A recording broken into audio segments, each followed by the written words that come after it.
Canada swiftly filled the diplomatic vacuum left by U.S. President Donald Trump's abrupt departure from the G7 summit in Alberta. In a matter of moments, Prime Minister Mark Carney moved decisively on multiple fronts.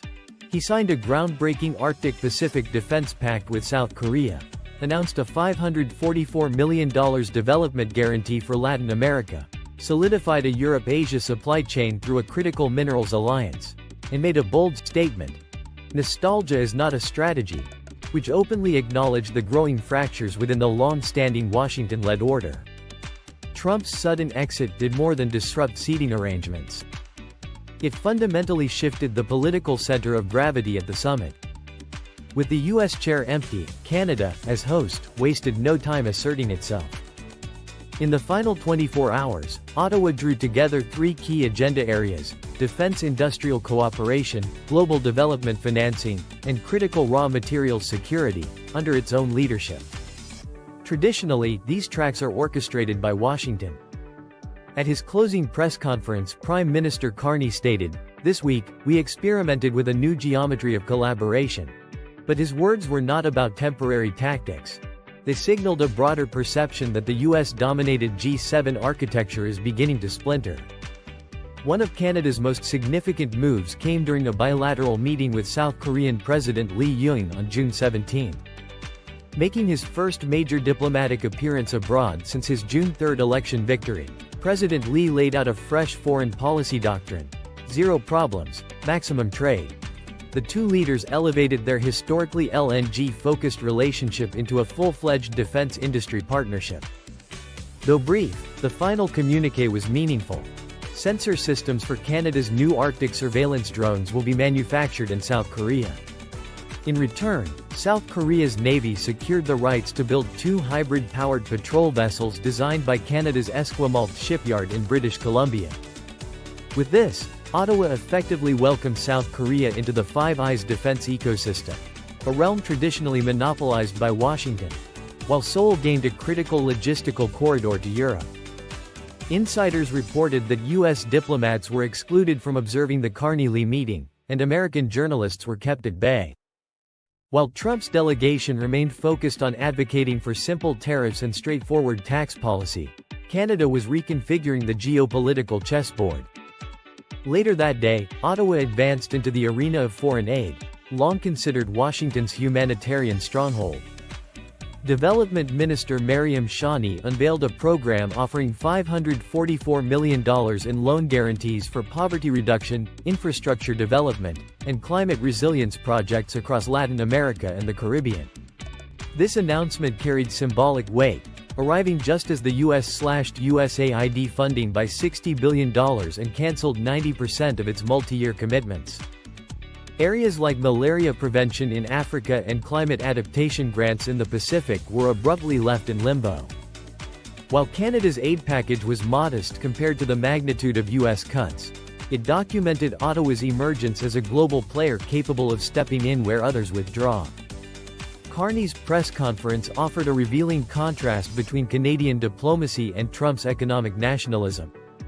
Trump's proposal to double tariffs on imported steel and aluminum, raising them from 25% to 50%, was described by Carney as a minefield in the global financial system.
The Alberta summit served as a pivot point toward a more multipolar format.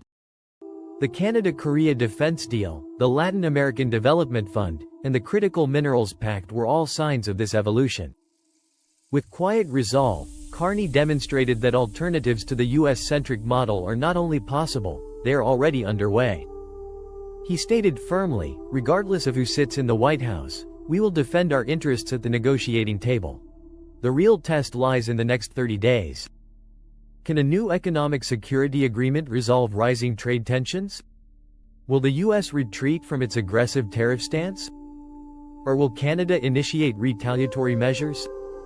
What is clear is that the summit's closing images, set against Alberta's majestic mountains, reflect a shifting global landscape.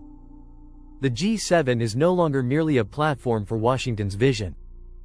It has become a space where middle powers like Canada can assert global influence through diplomacy, not dominance. As journalists left the press room, one remark captured the sentiment: when the corners are empty, the midfielders take the ball. The Alberta summit may have just been the opening act of that new political choreography. Carney's parting warning, that nostalgia is not a strategy, may resonate even louder at future G7 gatherings. What's your take on Canada's bold positioning at the Alberta G7? Share your thoughts in the comments, and don't forget to subscribe and turn on notifications for more in-depth global updates.